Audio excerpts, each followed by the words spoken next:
मालाबार के मायने www.jinsetta.com मालाबार के मायने अमेरिका, भारत और जापान की नौसेनाओं का सोमवार को शुरू हुआ साझा अभ्यास इस बार ज्यादा दिलचस्पी का विषय बना है, तो इसकी वजह जाहिर है। यह साझा सामरिक अभ्यास ऐसे वक्त हो रहा है, जब भारत और चीन के बीच डोकलाम विवाद को लेकर तनातनी जारी है। गौरतलब है कि अभ्यास में हिस्सेदार तीनों देशों के साथ चीन के रिश्ते तनावपूर्ण चल रहे हैं। इसलिए किसी हद तक इस साझा अभ्यास को चीन को चुनौती के तौर पर देखा जाना स्वाभाविक है, पर इसका यह अर्थ नहीं कि अभ्यास का आयोजन चीन को चिढ़ाने या चेताने के मकसद से हुआ है।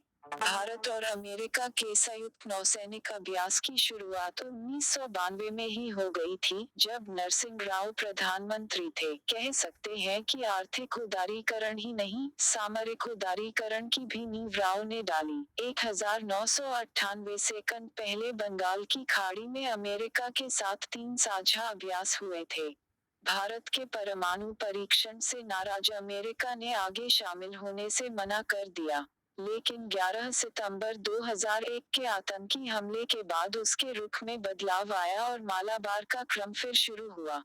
हालांकि मालाबार अभ्यास की परिकल्पना में जापान को शुरू से ही शामिल किया गया था, पर स्थायी भागीदार के तौर पर वह 2015 में शामिल हुआ। इस इतिहास को देखते हुए डोकलाम से मालाबार के तार नहीं जोड़े जा सकते। यूं भी साझा सैन्य अभ्यास काफी दिनों की तैयारी से ही आयोजित हो पाते हैं। इस बार भी कोई 6 महीने पहले से तैयारी शुरू हो गई थी, जबकि डोकलाम विवाद कुछ ही दिनों पहले शुरू हुआ। भारतीय नौसेना के एक आला अधिकारी ने उद्घाटन के दिन कहा भी, कि मालाबार अभ्यास का डोकलाम विवाद से कोई लेना योजक चिन्ह देना नहीं है, न इसका मकसद चीन को ताकत दिखाना है। लेकिन पहली बार मालाबार अभ्यास इतने जोश योजक चिन्ह खरोश और इतनी तैयारी से हो रहा है। यह भी पहली बार है कि इसे लेकर चीन बेचैनी महसूस कर रहा है। साझा अभ्यास की गहनता का अंदाजा इस तथ्य से लगाया जा सकता है कि अमेरिका, भारत और जापान, तीनों देशों ने अपने सबसे बड़े युद्धपोत इसमें शामिल किए हैं। अमेरिका 1 लाख टन वजनी विमानवाहक पोत निमिज इसमें हिस्सा ले रहा है, तो भारतीय विमानवाहक पोत आईएनएस विक्रमादित्य और जापानी सेना का सबसे बड़ा हेलीकॉप्टर वाहक युद्धपोत इजुमी भी इसमें शामिल है। तीनों देशों के 20 से ज्यादा युद्धपोत हिस्सा ले रहे हैं। चिकित्सा अभियान, खतरा न्यूनीकरण, विस्फोटक आयुध निपटान, हेलीकॉप्टर अभियान के अलावा पहली बार पनडुब्बी योजक चिन्हरोधी कार्रवाई का अभ्यास हो रहा है और इस पर खास जोर है। यह सही है कि मालाबार को डोकलाम से जोड़कर नहीं देखा जा सकता, क्योंकि मालाबार साझा अभ्यास काफी पहले से चला आ रहा है और यह उसका 21वां सत्र है। पर चीन के साथ भारत, अमेरिका और जापान, तीनों देशों की तनातनी ने इस साझा अभ्यास को एक नया रंग जरूर दे दिया है। इसका संदेश साफ है, हम साथ हैं। इस अभ्यास पर चीन की गहरी नजर है। खबर यह भी है कि मालाबार अभ्यास पर निगाह रखने के लिए उसने अपने टोही पोत भेजे हैं। अमेरिका के लिए यह एशिया में सुरक्षा योजक चिन्ह समीकरणों को अपने ढंग से प्रभावित करने का अवसर है, तो भारत के लिए दुनिया की सबसे ताकतवर नौसेना से बहुत कुछ सीखने तथा अपनी रणनीतिक तैयारी को और पुख्ता करने का। हिंदी न्यूज से जुड़े अब बेकाबू आतंक www.jinsetta.com बेकाबू आतंक 15 साल बाद एक बार फिर अमरनाथ जाने वाले यात्रियों पर आतंकवाद का कहर टूटा है।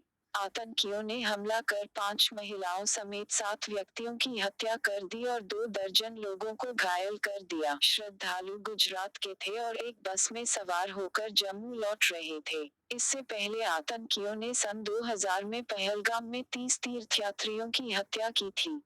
पुलिस ने ताज़ा हमले के पीछे पाकिस्तान से अपनी कारगुजारियां करने वाले लश्कर योजक चिन्ह तैयबा के आतंकी अबू इस्लाम का हाथ बताया है। अमेरिका और जर्मनी समेत दुनिया के कई देशों ने इस हमले की निंदा की है।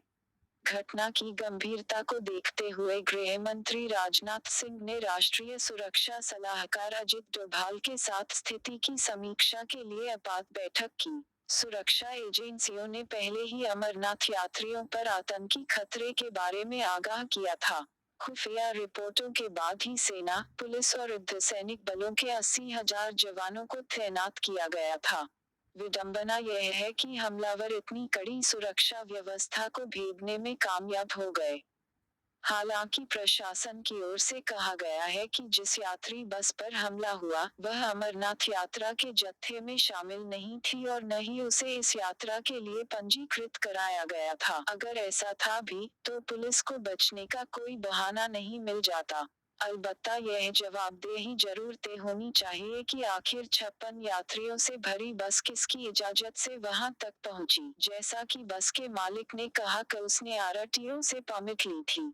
मगर दिक्कत यह है कि बस जिस व्यक्ति के नाम से पंजीकृत है वह कोई और है, तथा जो संचालन कर रहा है वह कोई और है। पहली नजर में तो यह परिवहन विभाग में पसरे भ्रष्टाचार का भी एक नमूना है। राजमार्ग पर पुलिस की ओर से शाम 7 बजे तक ही यात्री योजक चिन्ह बसों को सुरक्षा दी जाती है। उसके बाद यात्री योजक चिन्ह बसों को ले जाने की अनुमति नहीं है।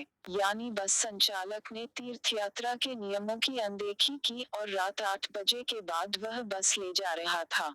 एक वरिष्ठ पुलिस अधिकारी ने कहा है कि आतंकियों के निशाने पर पुलिस और सेना के जवान थे। यह यात्री योजक चिन्ह बस तो दुर्भाग्यवश चपेट में आ गई। हुआ यूं कि मोटरसाइकिल पर सवार 3 आतंकियों ने 8:10 पर पहले सुरक्षा बलों के बंकर पर हमला किया। जवाबी कार्रवाई हुई, जिसमें कोई घायल नहीं हुआ। इसके बाद आतंकियों ने पुलिस की एक दूसरी टुकड़ी पर गोली चलाई। पुलिस की ओर से फायरिंग हुई तो आतंकी भागने लगे। इसी दौरान बस वहां से गुजरी तो आतंकियों ने बस पर अंधाधुंध फायरिंग शुरू कर दी। इस मामले में सबसे बड़ा सवाल बार योजक चिन्ह बार यही उभर रहा है कि राज्य और केंद्र की तरफ से कई बार यह दावा किया गया कि सुरक्षा के इंतजाम पुख्ता है। ऐसे में एक यात्री योजक चिन्ह बस बिना किसी रोक टोक के, और वह भी नियम योजक चिन्ह विरुद्ध, वहां तक पहुंच गई तो इससे यह भी साबित होता है कि पुलिस और प्रशासनिक तंत्र में समन्वय की कमी है। एक विभाग का दूसरे विभाग से अपेक्षित तालमेल नहीं है। अगर यह बस अवैध रूप से दाखिल हुई, तो इसकी जांच कहीं भी क्यों नहीं की गई? हिंदी न्यूज से जुड़े अपडेट और व्यूज लगातार हासिल